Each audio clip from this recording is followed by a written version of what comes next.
Halo, assalamualaikum sobat Bonera. Jumpa lagi bersama Ines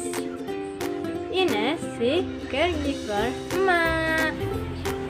Di video kali ini aku mau membahas tentang 10 istilah yang wajib kamu tahu tentang stroke. Pertama, kita akan membahas tentang stroke ringan. Jadi, sebenarnya stroke itu ada dua macam. Yang pertama, stroke ringan, yang kedua, stroke berat.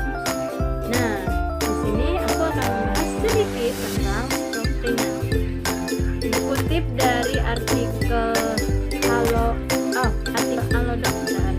Stroke ringan adalah stroke yang berlangsung singkat dan bisa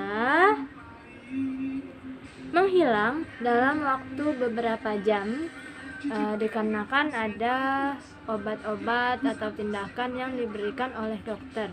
Maka stroke ringan tersebut bisa hilang. Mungkin istilahnya gejala stroke kali ya, makanya dibilang stroke ringan. Dan jadi itu stroke ringan pertama. Yang kedua adalah stroke hemoragik.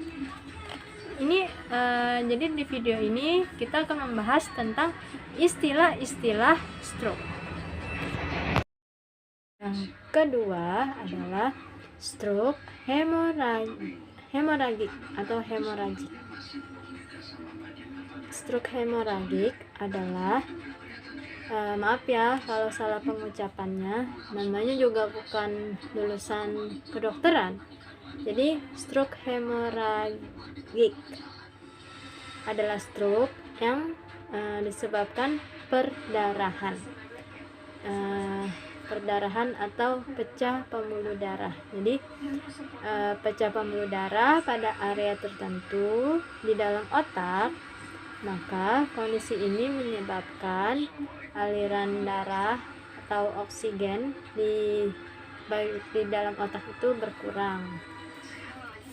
Dan ini kalau udah kena stroke hemoragik atau hemoragik itu kondisinya kritis dan harus segera ditangani atau dibawa ke rumah sakit. Pokoknya harus mendapat penanganan yang serius. Jadi ibu aku stroke-nya itu stroke hemoragik karena pecah pembuluh darah. Dan itu kalau kita terlambat aja bawa ke rumah sakit, itu udah fatal akibatnya. Jadi semoga kita semua terhindar dari stroke hemoragik. Dan kalaupun ada yang kena stroke, segeralah dibawa untuk berobat. Segera dibawa ke IGD terdekat, rumah sakit terdekat ya, yang fasilitasnya juga memadai. Yang ketiga, stroke iskemik. Stroke iskemik adalah stroke yang disebabkan adanya gumpalan darah yang tidak mengalir ke otak. Jadi tersumbat, penyumbatan pembuluh darah. Nah, ini juga bisa membuat stroke.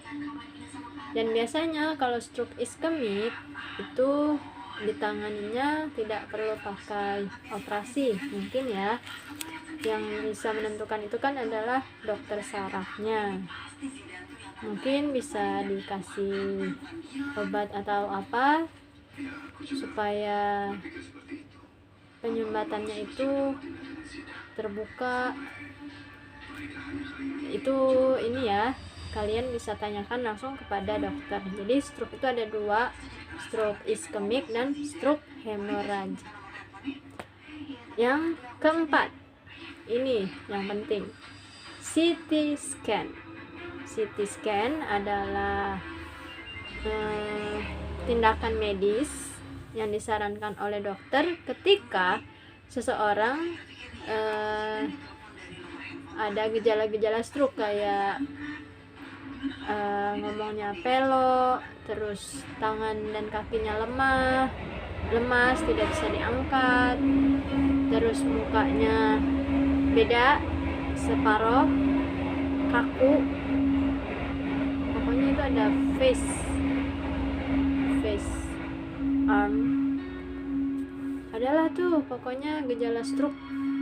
Nanti kita bahas ya apa aja gejala stroke. Nah, kalau kita atau orang masuk IGD dengan gejala stroke itu diwajibkan untuk CT scan. CT scan adalah pemindaian otak. Jadi di foto tuh otaknya dilihat sama dokter, apa sih, kenapa sih nih otaknya gitu. CT scan itu penting untuk mengetahui penyakit yang diderita oleh pasien. Misalnya pusing banget ataupun tidak sadarkan diri, itu harus CT scan. Yang kelima, MRI. Itu juga sama pemindaian. Yang kelima, MRI itu sama juga untuk mendeteksi gelombang otak, mendeteksi apakah pasien itu terkena stroke atau tidak. Jadi ada dua macam tuh, CT scan sama MRI. Tapi belum pernah ya. Yang udah pernah MRI boleh komen di bawah. Nah, yang keenam, fisioterapi. Ini juga istilah yang sering kita dengar dan kita kerjakan bila kita mendampingi keluarga kita yang terkena stroke. Fisioterapi itu ada di rumah sakit, di bawah unit rehabilitasi medik. Jadi sebelum kita mendapat terapi fisioterapi, kita harus konsultasi dulu ke dokter rehabilitasi medik. Dan biasanya itu jadi dari polisaraf. Nah, polisaraf atau dokter saraf itu adalah dokter yang menangani pasien stroke. Betul? Nah, dari polisaraf kita dirujuk ke poli rehabilitasi medik. Dari dokter rehabilitasi medik melihat kemampuan pasien, keluhan pasien, apa aja sih nih yang dibutuhkan untuk memulihkan kondisi pasien stroke. Nah, itu yang nentuin si dokter rehab medik. Setelah dari dokter rehab medik, kita dianjurkan atau diharuskan melakukan fisioterapi. Fisioterapi itu macam-macam, ada yang latihan fisik, ada juga yang pakai alat, misalnya pakai infrared atau apa itu namanya, ada deh, lupa, udah lama soalnya mama nggak di fisioterapi yang pakai alat, fisioelektronik apa ya, pokoknya terapinya itu pakai alat. Ada yang kayak ulek-ulekan, ada juga yang pakai sinar. Dan sebagai caregiver, sesama yang jaga stroke, orang tua kita atau saudara kita ajaklah motivasi buat mengikuti program fisioterapi. Dan fisioterapi itu juga di cover oleh BPJS. Ingat, karena kalau nggak pakai BPJS ya lumayan. Tapi selain itu, fisioterapi lebih ampuh kalau kita lakukan di rumah juga. Karena seperti terapis-terapis yang di rumah sakit bilang, Bu, ini jangan ngandelin rumah sakit aja fisioterapinya. Di rumah dilatih juga tuh kemampuan pasien seperti latihan berdiri duduk, latihan angkat kaki, latihan angkat pantat, latihan angkat tangan, angkat lengan. Dan satu lagi, misalnya stroke-nya itu kenanya di bicaranya itu juga harus di terapi bicara. Dan biasanya di rumah sakit terapi bicara itu waiting list, karena terapisnya satu, pasiennya banyak. Ya mau nggak mau kita latih sendiri di rumah, tapi ya kita minta diajarin juga sama terapisnya apaan aja nih. Nah biasanya untuk yang pertama kena stroke itu latihan menelan. Dulu ibu aku tuh prosesnya dari menelan air putih pakai sendok, karena kan susah nelan ya kalau stroke. Minum, kalau udah bisa nelan lanjut makan bubur, makan nasi. Jadi itu kalau stroke itu bertahap, karena kan sarafnya bukan sebelah ya. Tapi kalau kita rajin fisioterapi, latihan sendiri di rumah, insya Allah ada kemajuan. Sedikit demi sedikit, lama-lama menjadi bukit. Oke. Nah, fisioterapi udah, itu yang ke-6. Yang ke-7, maaf ya, ngacak ya. Ini adalah selang NGT.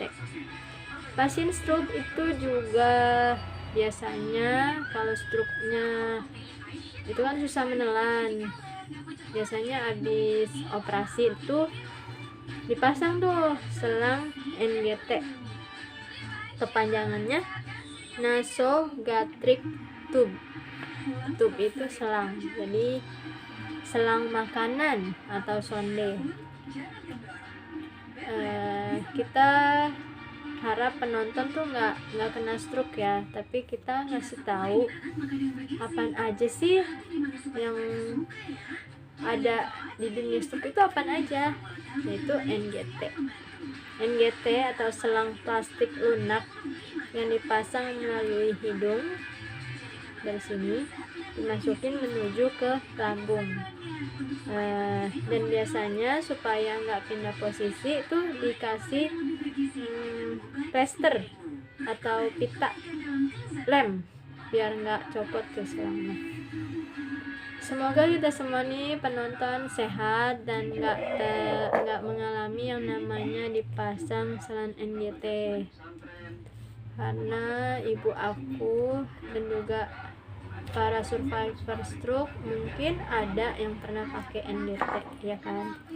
Itu juga ada manfaatnya supaya ada makanan yang bisa masuk. Biasanya NGT itu dipasang kalau pasien itu belum bisa duduk, belum bisa nelen, makanya makanannya itu pakai susu aja. Biasanya tuh pasien yang ada di ICU atau HCU itu pada pakai selang NGT. Kalau ingat itu sedih ya, karena minumnya itu minum susu doang.